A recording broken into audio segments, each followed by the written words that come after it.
Now, we're nearly at that first inspection. That was quite expected. Yeah. Well, one of the questions I suppose I get asked the most from people who are starting to become a beekeeper is, how much do I have to tend the hive? How much maintenance is there involved in it? Because like the time concept. Yeah, time element. I mean, if you think you're looking after 50,000 odd bees, you kind of think there must be quite a lot to it, but really there's not. Generally, you're looking at the bees probably once a week. Right, okay. All the rats, every 7 days. And that really comes into kind of force when in the swarming season, because there's that really important time where if the bees decide they want to lay a new queen and get rid of the old one, there's 8 days it takes before a queen cell is developed and capped, and that's the critical bit. So that's why we say 7 days is key. Right, okay, so you can just keep an eye on that. Otherwise you might get them to swarm. Exactly, because on the 8th day, when that queen cell caps, they're off. The old queen disappears out the hive. So it's really important. 7 days is the kind of the key time. But generally, kind of maintaining the hives, it's not a lot of work. I mean, you're checking it every 7 days, but it's about half an hour per hive, taking out each frame individually, making sure predominantly that you've got healthy brood, you know, all the eggs and the larvae and everything like that. Because if you've got healthy brood, you've got a healthy colony, and that's key. Because again, you're not only looking after the bees, you're looking after the disease within the hive. So if you've got healthy brood, healthy hive. But also you're looking for the healthy brood, and also you're looking for the queen cells. So you want to gauge whether or not that colony is happy with that queen as well. So as you're lifting out all the frames, you're looking for a queen cell. If it's there, you've got to look at doing different mechanics of artificial swarms and things like that in order to protect that colony and make sure you don't lose all your bees. Okay. Don't worry, we'll cover that at some point, don't worry. So we're geared up. Yes, we're almost ready. One thing we've got to obviously light the smoker, get that lit before we go in there.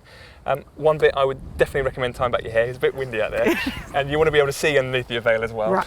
Okay. And gloves on. Gloves on. All right. I'll start on this smoker.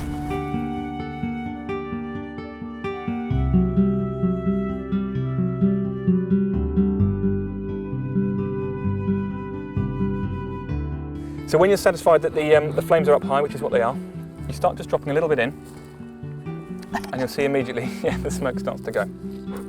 Give it a few more little puffs. You can see now the flames are really starting to go, so I'm happy with that. Now, the idea with this fuel is to get in here. With paper, it will burn quickly and burn hot. With a fuel like this, it will slow the burning down, create a lot of smoke, and it will just mean that it's quite a cool smoke, so this is quite handy, really. I'll put a little bit more in. But the idea is when you've got your bee box with you, you can have the kind of the backup fuel as well. Right, okay. All right, so if that starts to run a little bit more... You're all right, Jake, it's all right, mate. I'll turn it that way around, there you go. That's better. Here we are. All right, and so we're nearly ready to go. Right. So I would say, thank you very much. Right, I'd say gloves on, hairs up, isn't it? Hairs up, hoods And on. Hoods on, and then we're really ready to go, I think. Zip up.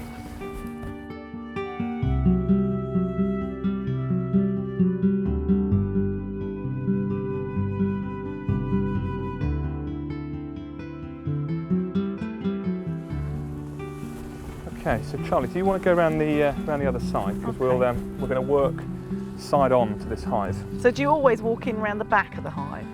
Yeah, it's always best to, because I mean they're soon going to know that you're here. Yeah. You might as well get yourself sorted before they know that you're here. So Right. what I generally do, I don't put my gloves on immediately. I just tend to just smoke the hive to start with. Right. So I tend to just get to the front of the entrance, Uh-huh. give them a little bit of a puff, like that. And that just kind of just immediately within that hive, they'll start to concentrate within the brood itself. Okay. Generally leave them for 30 seconds, a minute or so. And that Just is when so I they will. sort of start calming down and going back in. Yeah, exactly that, because you don't want to just smoke them and immediately just lift off that lid and go straight in. It's, you know, the waste of your time. It's a waste of what you've just done. So I get myself organised, put the gloves on, get my hive tool out of my box, and then you kind of, you know, you feel ready. Right. You know, what you're doing. So the first thing on your first inspection is obviously you've got to remove the lid off. Now, don't worry, the bees aren't going to come straight out here, because the makeup of the hive is such that you have your roof, Mm-hmm. and then beneath that roof is what they call a crown board. A glass bit, plastic bit. Yeah, I mean you can get glass ones or wooden ones, or you know, it doesn't really matter. But I prefer the glass, so I can see straight in and immediately, without even interrupting them, I can kind of see how they're doing. Right. Mm-hmm. And you know, you've got this little thing in here, which is what they call a porta bee escape, which is used later on in feeding and things like that. Okay. So I won't bore you with the Don't details. confuse me with that. No. Now, what I also do on this is you always prise open one side and then the other side. Now, this is where your hive tool becomes your friend because It was well stuck, wasn't it? yeah, and this is just on what they call a super, which I'll mention in a minute. But it's the bee glue, it's the propolis. It really gets sticky. But one of the things that people always like to do with a smoker is just lift up one little side and give them a puff. You can see they're just starting to run away in there. And again, just leave it a few seconds, because then it's just getting them out of this little area as well. So while we're waiting for that, we've got the crown board on the top. Mm-hmm. You've then got this next smaller box here. Yeah. It's called a super. A super. And a super is where they store all the honey. And it's separate from where all the brood is, which is the eggs and the larvae, and that's where the queen is. So you've got a crown board on top, a super, and we've got this little tiny in-between section here, which is called a queen excluder. Okay, so I presume that excludes the queen. Okay. As the name suggests, it stops the queen, which is in here, which is called the brood box. All right. So where all the eggs and the larvae and the queen are situated. Okay. And it stops her from coming up in here. So brood box, and right at the bottom here you have the entrance.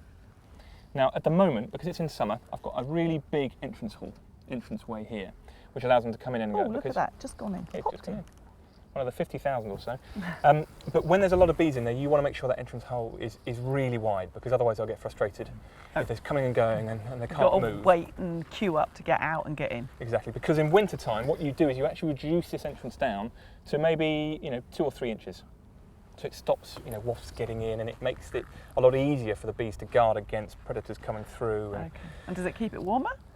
It probably would, because the wind won't get through. Right. But the main thing is to stop wasps coming in, because in that August sort of time, wasps will come in and start robbing the hives. Right. So they want to guard against it. So you're reducing the entrance hole here. And you've got this, which is here, which is just called like a landing strip, basically. Right. Now, you can do without a landing strip, but it does help. Okay, so they prefer to have that land, then crawl on in. Exactly, that's always the best thing. Just gives them a little bit more space. Now, also this entrance block here you've got is behind. You've actually got an area where you can put in what they call an open mesh floor. Now, traditionally, the beehive used to be a complete wooden block. Right. But it used to rot the floor out in winter, because water used to collect at the bottom of a complete solid floor, rot the wood, and it used to be terrible. Right. So, now more modern beekeepers will have what they call an open mesh floor, which lets the water through and lets ventilation within that hive. Okay, so that gives you a bit of a structure. Hopefully the smoke's kind of settled them a little bit. So what I'm just going to do, I'm just going to have a look in my honey super a little bit, just to have a look and see if they've started to deposit any honey in there. And there you can see some. This is what happens. Little capped honey. So they're starting to deposit little bits of honey in here. So when it comes to extraction, this is what we're going to want in all of the frames. So the whole frame filled with that white capping on it? Yeah, absolutely, which is basically a wax capping.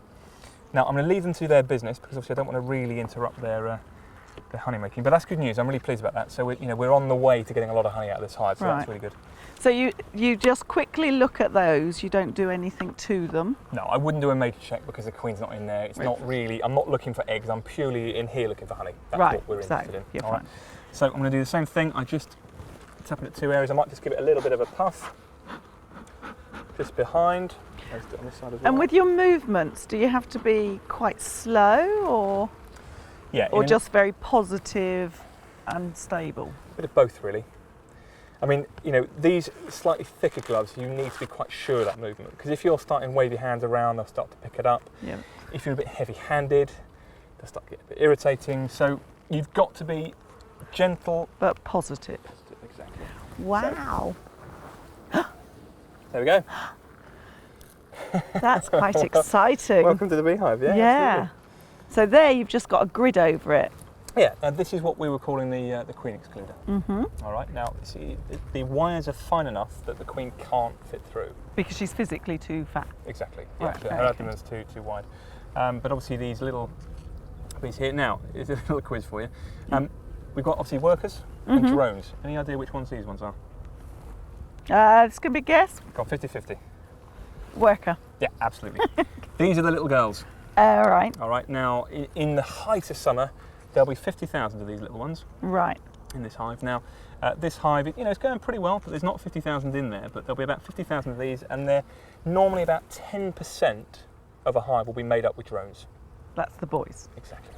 I mean, it looks quite busy in there as far as I'm concerned. Each gap looks like there's hundreds of heads in there. Well, let's give it a go, shall we? We'll just lift it up nice and gently. Now, some queens are a little bit naughty. They tend to stick to the bottom. I don't think we'll have a problem here, but one of the first things to do is always check the underside of your queen excluder, just in case the queen's there. Okay. Okay, now, this is what they call a national hive. All right, so it's square, so it means that you can have your frames in 2 different ways. Now, so they'll fit that way and that way? Exactly. So different beekeepers operate it different ways. But for example, I have it in what they call the cold way, which is this way. And I always like to remember it, that literally the wind can come straight in and will just rattle through all these frames. So that's why I always think it's a little bit cold. But you can, at the same time, have them working a warm way, which is across. All right? And would you do that at different times of the year then? No, you generally kind of stick to what you think is best. I mean, the cold way is arguably not as good. The queen doesn't like to lay on, and they don't like to draw out the comb nearest to the entrance. Right. So it does kind of supposedly diminish your, the room for the queen to lay. And you notice that when you've got the warm way, the bees don't tend to draw out that first frame. But then they're on everything from the rest of the way. Yeah. So it's much of a muchness. I tend to prefer it this way round because I can operate either or, because this time I've got the dummy board on here, for example, so really I should be operating from where you are. Right. I'd lift the dummy board out and give me some room to work with. Right. But I can also operate from this side, so I can operate on either side. If I'm working the warm way, I'm never going to stand in front of the hive. So you've only got one direction to work in. So there's lots of different pros and cons. So just to start, what we're just going to do, we're just going to move this dummy board out of the way, and that will give us some room. That's where the tool comes in handy. Yes, you saw me prise it out. Prise it out. So then you just double checking on your dummy board, and all that is doing is just giving you room to work. Okay. All right, so that goes down. All right, so let's pull this first frame out. Now, as you mentioned earlier, it's got to be very gently out, making sure that you're all right. You're just double checking. And what are you double checking for? You're really just making sure that the bees look all right, that they haven't got any, wing deformities, for example, which is a very classic disease. It tells you that Varroa might be in there because you have what they call deformed wing virus, for example. Okay. Making sure they look all healthy, and this is start to see there's a few more bees on there. Now, what you've got on here, just so you're aware, is you've got some capped honey, which is nice to see. But also, I can see some drones and workers on here. Can you see a big fat bee? There's a big fat bee there. It's about double the size. Yeah, there you are. That's the brother. Okay. The drone. That's the drone. All right. So there's, as I said, about 10% of these in there, and really they wander around all day, get fed, get cleaned, and then only when they kind of sense some queen pheromones out in the universe somewhere, they decide to fly out. Right. That's it. That's it. And then they'll go out, they'll try and mate with a queen, but it's a bit of pot luck as to whether they manage to do that. And then their sisters at the end of the year, they'll just literally nibble off their wings and kick them out the hive. So they might have a nice life, but they don't have a nice end. Okay. So you literally go through each of these, just checking. Yeah. Now this is an outer frame, so this is where I expect to see lots of honey, because they store on the outside. All right, let's have a look what we got. Getting busier and busier. Okay, yeah, well, generally you'll expect to have honey stores on the outside. Right. As you work in, you'll start to get larvae and brood, which is because the queen lays in almost like a ball in the middle. But you can see here we've started to get a little bit of the brood nest, because these cells here are actually what they call drone brood. Those big fat bubbly bits there. Yeah, big fat bubbly bits. Now, there's actually quite a lot of drone brood in here, which leads me to believe that this colony may be getting ready to swarm, because traditionally they start to build a lot of drones before they start to swarm. Okay. But I'll try and get you some worker brood as well, which are generally a little bit flatter than drone brood. Okay. So we'll just carry on through the hive. So you're still looking that they all look healthy, there's no deformed wings as you go through each of these slats? Absolutely. The critical thing is looking to see whether there's healthy bees, whether there's eggs and larvae, and whether you can see the queen.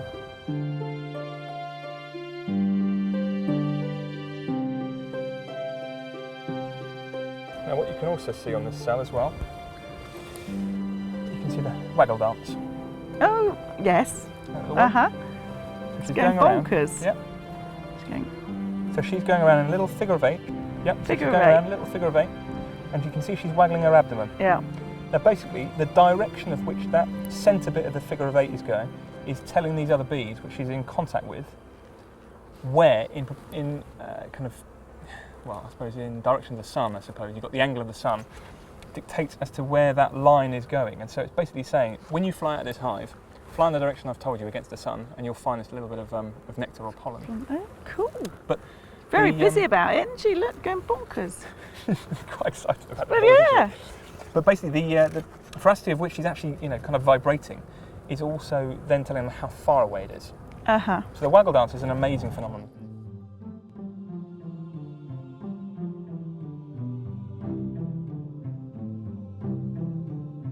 Let's have a look. Now, here you go. All right, see that one there? Uh-huh. There's Queenie. Okay. All right. So she's slimmer than the drone. Yeah, the drones are really the real fatties of the hive. Okay. But the queen is basically, as you can see, she's just a little bit longer Than the workers. So, unless she's marked, it is quite difficult to see. But fortunately, on this one with a nice blue mark we've got on her, it makes it a little bit easier to kind of spot. So that makes my life and everyone else's life quite easy. But I'm quite satisfied now. I've seen drones, I've seen workers, I've seen eggs, I've seen larvae, I've seen the queen. It all looks healthy in here. There's honey there, there's nectar there. Well, honey is nectar. Honey is nectar. Well, it is. It's just more condensed nectar, really. So, on the face of it, this colony is actually looking pretty good. There's a good number of bees in here, so, we're looking all right. I'll just quickly go through the rest and just make sure that we're all right. Is there no real reason to check it really regularly, like every 3 days? As a beginner, you probably will want to. Yeah. Because I certainly was. I'd be worried. But no, you really don't want to try and interrupt them too much. Certainly, if, for example, if your bees are about to swarm, you might be checking them a little bit more. If they have just swarmed, it's quite a critical time because you want to make sure that there's the queen has emerged from that from the queen cells, for example. So you might check, once or twice in a week, and then once you've spotted that queen, you leave them. Right. You leave them to get on with it. You just literally say, right, she's there, she's fine, and you want to make sure that she's obviously laying. But no, there's no real call to check any more than once a week. And to be honest, it's actually not for the good of the hive to check it. So no, I'm relatively satisfied with that. They're all in good spirits, as it were. So I'm quite happy. A bit bouncy now, there. Yeah. Well, I'm hoping we get quite a good crop out of this lot because they're they've always been quite prolific for me anyway. And it's been a good spring. Right, so let's just shut this all up. And then put the queen excluder back on. Feel free. Let's just give them a little puff, so I don't want to squash them. No, this actually is where the bee brush comes in handy, really, just in case. But you should be fine. You can just pop that on top. Yep. Just in case, that's it. Nice and gently down. Yeah, if you wouldn't mind just holding that one for me. But no, it's been a good spring. So, I'm hoping, it's got a good strong colony in here. And I'm hoping we're going to get some decent honey out of this lot. So, it's literally a case of just kind of shutting them up and hoping for the best, really. There we are. Yeah, we're all right. No need for the brush.